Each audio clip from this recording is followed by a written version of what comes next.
जिज्ञासु मित्रों, बहुत बहुत स्वागत है दिव्य सृजन में।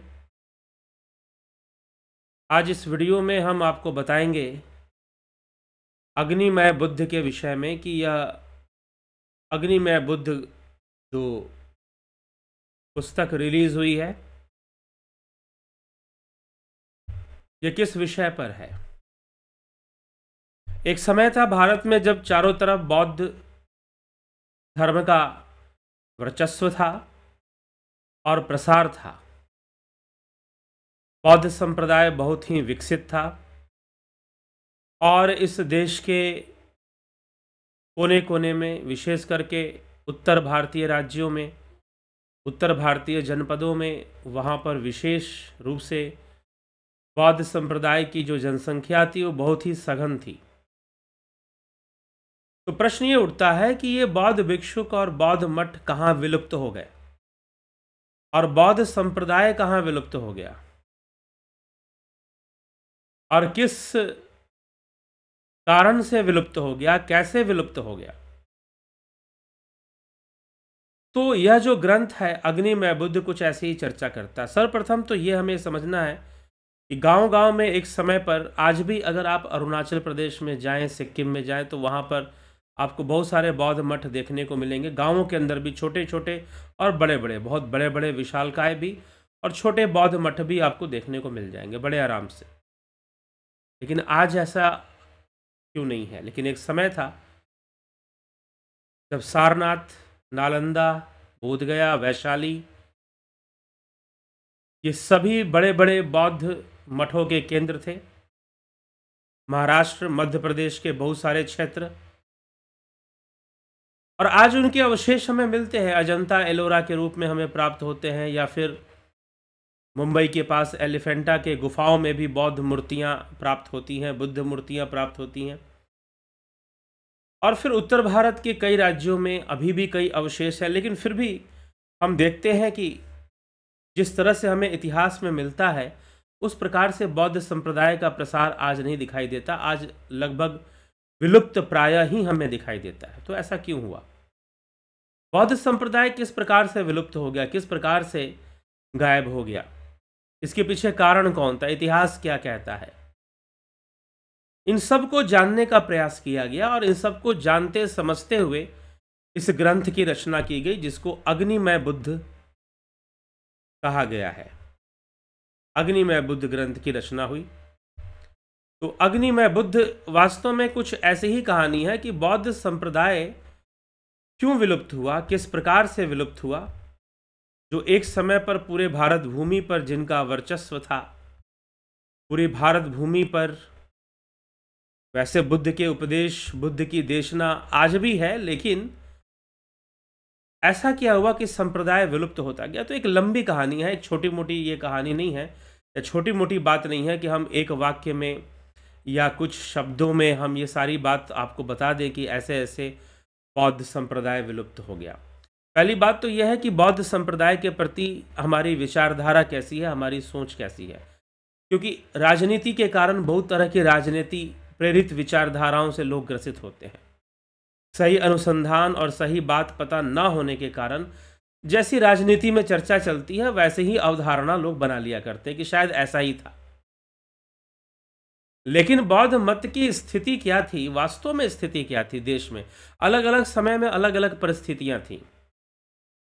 तो किस समय में कैसी परिस्थिति थी, इसको समझना भी जरूरी है। और आज वर्तमान में बौद्ध धर्म के प्रति हम कैसा दृष्टिकोण रखते हैं, वह भी समझना जरूरी है। कहीं राजनीति प्रेरित विचारधारा तो हम नहीं रखते हैं।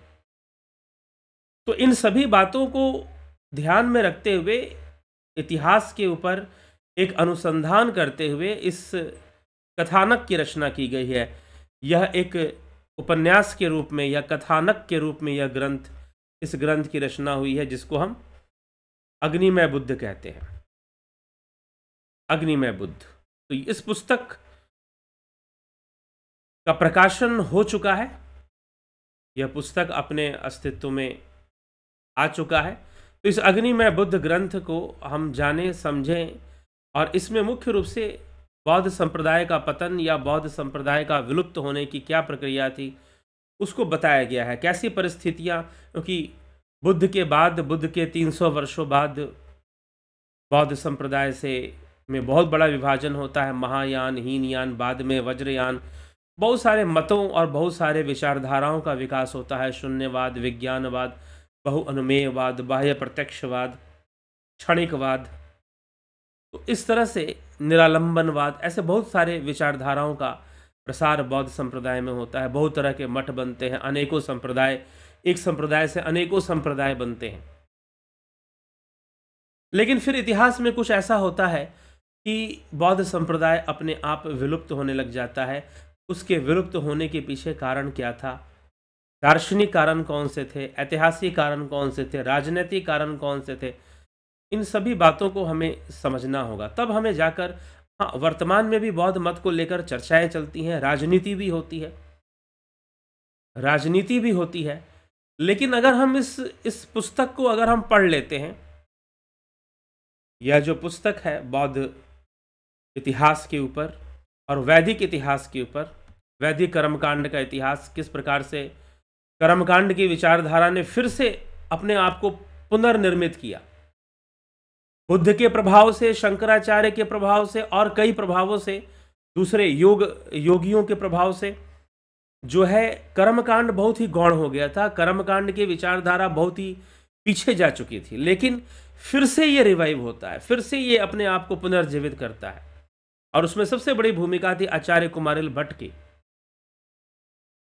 और आचार्य कुमारिल भट्ट ने यह कार्य बौद्धों से शास्त्रार्थ करते हुए किया। तो आचार्य कुमारिल भट्ट का क्या प्रभाव पड़ा, कैसा प्रभाव पड़ा, उसकी पूरी गाथा और बौद्ध संप्रदाय के विलुप्त होने की जो गाथा है इतिहास में, और आज के समय में बुद्ध के नाम पर जो राजनीति चलती है या धर्म के नाम पर जो राजनीति चलती है, उसका इतिहास क्या है, कैसे है, हमें कैसे समझना चाहिए, इन सभी बातों पर विचार करने के लिए, इन सभी बातों को समझने के लिए इतिहास पर अनुसंधान करते हुए इस ग्रंथ की रचना की गई है, अग्निमय बुद्ध।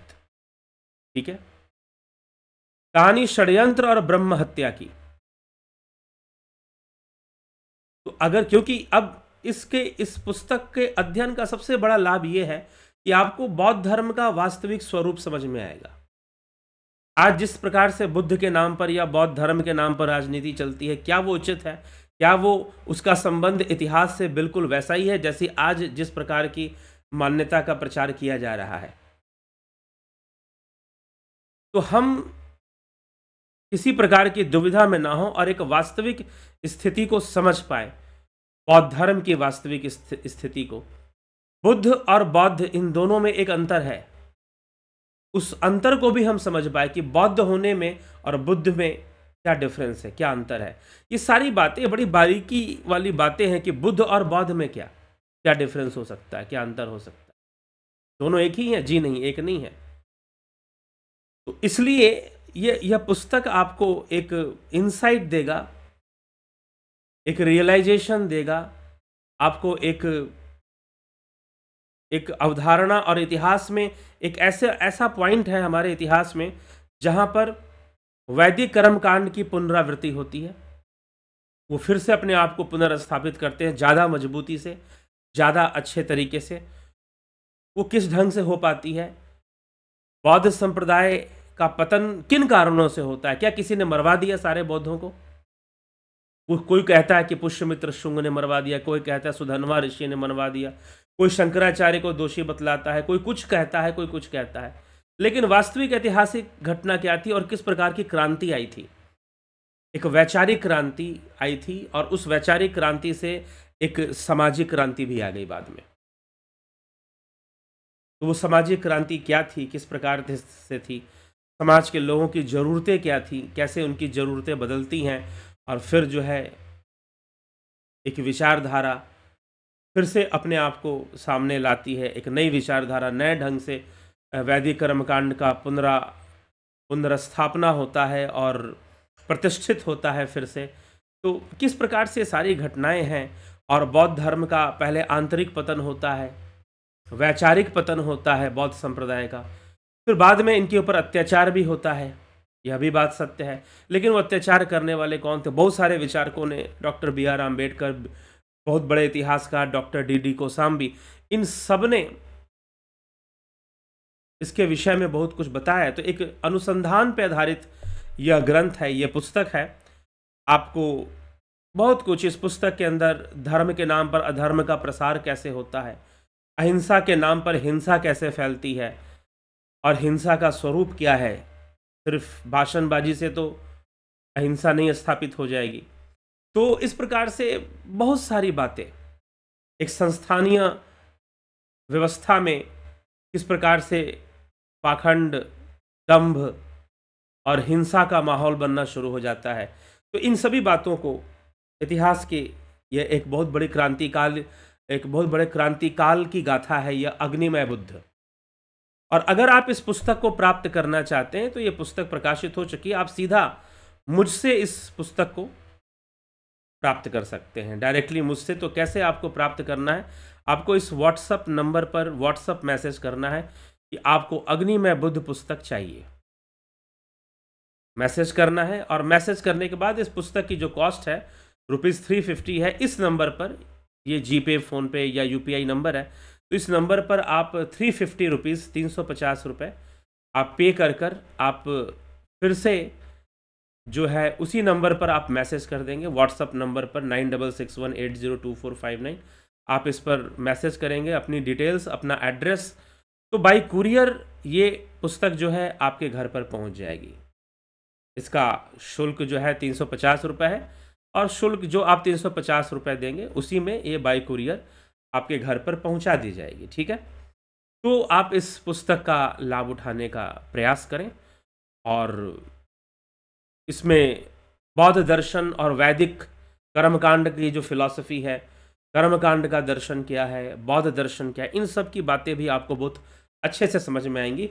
और इतिहास में जो एक काल परिवर्तन से जो परिवर्तन आता गया धार्मिक स्थिति में या धर्म के इतिहास में, उन सब की जानकारी भी आपको इस पुस्तक के माध्यम से प्राप्त होगी। तो ये पुस्तक एक बड़ी कहानी है, एक कथानक है। कहानी कोई ऐसी कोई फिक्शन कहानी नहीं है, हिस्ट्री बेस्ड जो है, ऐतिहासिक जो हिस्टोरिकल फैक्ट्स हैं उन पर आधारित ये कहानी है। तो आपको इसका लाभ उठाना है तो आप इस पुस्तक को जरूर प्राप्त करें, और इसको पढ़कर आप रोमांचित हो जाएंगे, क्योंकि यह एक कथानक के रूप में है और इसमें बहुत कुछ आपको मिलता है।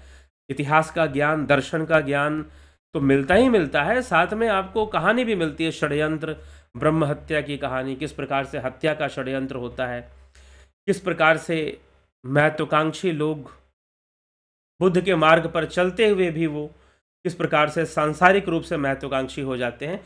तो ऐसे बहुत सारी कहानियाँ जो है, एक रोमांचित कर देने वाली कथा है इस ग्रंथ में, इस पुस्तक में। तो आप जरूर ही इसको पढ़ें, इसको खरीदें, और ख़रीदने के लिए जो मैंने बताया व्हाट्सएप मैसेज करके आप जो है इसकी जानकारी ले लें, और पेमेंट कर आप इसको बुक करवा सकते हैं। आप अपना एड्रेस दे सकते हैं, बाय कुरियर आप तक ये पुस्तक पहुंच जाएगी। तो ज़रूर लाभ उठाएं। इसी के साथ मैं अपने विचारों को विराम देता हूं। बहुत बहुत धन्यवाद आप सभी का।